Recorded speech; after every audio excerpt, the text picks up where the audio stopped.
I thought that was quite striking, that was Admiral Giroir from the Trump administration saying, I mean, and he basically said yesterday, Representative, if you're not vaccinated, you're going to get the Delta variant, period. He said that on Fox News.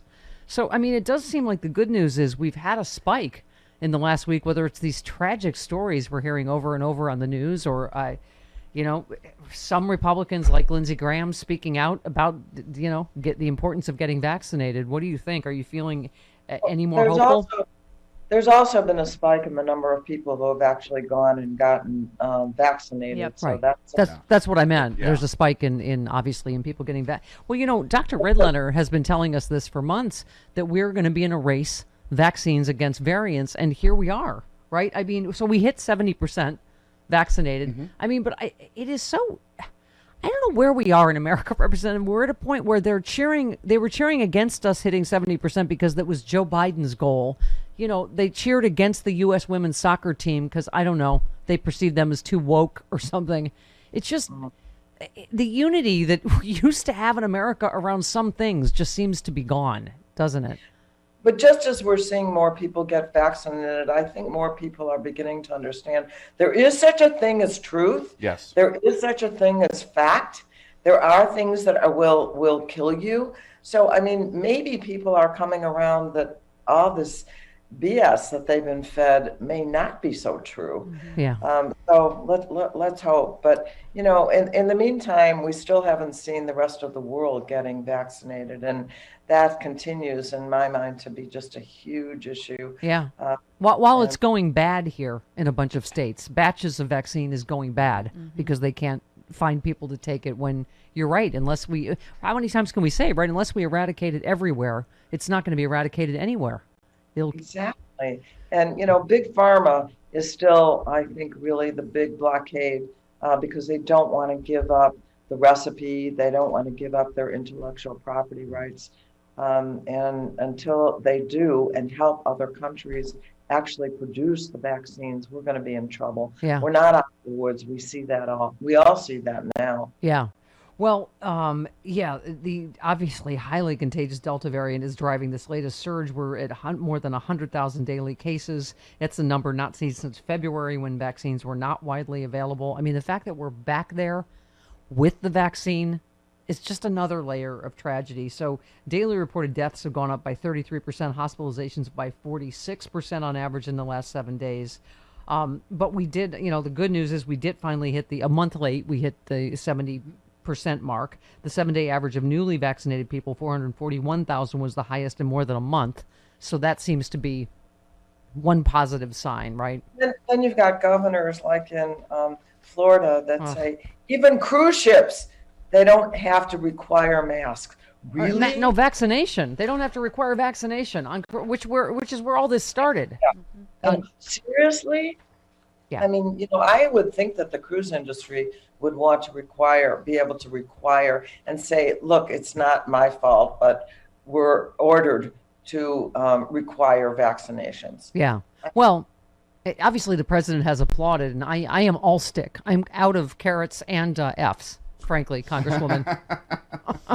I mean, seriously, I think Walmart is huge, although I wish it was all the workers. It's just in the corporate headquarters. But Disney, a bunch of corporations, obviously the NFL. I think it should be mandated everywhere on flights, on every business. I mean, I just think we're going to have to do this, since obviously federally we seem to be on shaky legal ground, particularly without full authorization, right? I think so. But I would like to see it mandated too. That school children in Florida don't have to, even those, I just don't understand. Yeah. I don't get it. Yeah. Well, let's talk about other stuff you're working on. You said COVID-19, you tweeted COVID-19 has shown us the great need to strengthen and expand Medicare. We must expand Medicare to cover dental, vision, hearing, and to empower Medicare to negotiate lower drug prices. I feel like we've been talking about this forever, that's such a no-brainer about particularly the drug prices. But talk to us about that in particular. Well, we're hoping that in our reconciliation bill, for those who think that it doesn't make any sense what that word is, and that's most people, that we could get a bill passed with only a majority in the Senate. a majority, 51 votes in the Senate, to pass a bill that would expand Medicare. I love that. Hearing aids, dental work, eyeglasses are not covered by Medicare. And that would be a game changer for a lot of seniors. You know, the hearing aids, which I wear one in each ear, they're thousands of I dollars. know. I just got them for my mom. Yeah, I know. Yeah. $7,000 you can pay for hearing aids. Wow. So Yeah. that's impossible. And so what do people stay home? They don't mingle, and they lose a lot of their ability to Yeah. have cognition. Yeah. Oh, I know. Yeah. Particularly if your kids live far away and the phone is the only way, you can communicate mostly.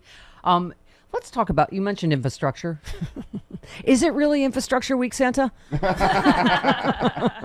It looks like it is. And, some of us feel that there needs to be more, especially emphasis on addressing the climate crisis Right. in the bill. I know that Chairman Peter DeFazio, he's head of the Infrastructure Committee in the House, would like to see the House able to add some more things before we finally pass that infrastructure bill. But it's so incredibly important, and it will not only help our economy, but I mean, millions of people, they estimate about 2 million jobs will be created, good jobs, hopefully union jobs will be created, more mass transit. I hope some high-speed rail. It's embarrassing that the U.S. doesn't have it. Yeah. So, the infrastructure bill is good, but we need more in this reconciliation bill that deals with the care economy, with child care, which is so lacking, all the things that families need for their own infrastructure. So, Representative, I've seen you on TV recently with Representative Bill on Omar, and obviously there's progressives in the House. We keep seeing this, Democrats in disarray storylines again, because you've got to get Manchin and Sinema in the Senate and the 2-track thing. Can you explain to us, lay people, exactly where we're at with the 2-track thing, meaning the bipartisan whatever bill that Chuck Schumer's talking about yesterday, and then the second bill? What is happening? What is going to happen, do you think? Well, I want to tell you that we have only a 3-vote margin in the House of Representatives. It's bad in the Senate also, of course. But I tell you, I never bet against Nancy Pelosi. Yes. It's just amazing the kind of unity that we have in the House of Representatives, and we're hoping that they will be able to achieve it. For example, I think that that Manchin has been so helpful in bringing together the vote on the infrastructure bill, and we're hoping that he will understand that if we're going to save our democracy, that we're going to have to do some work with the filibuster, because voting rights, really, I mean, we are at tremendous risk. These Republicans know they can't win if they play fair. Yeah, that's exactly right.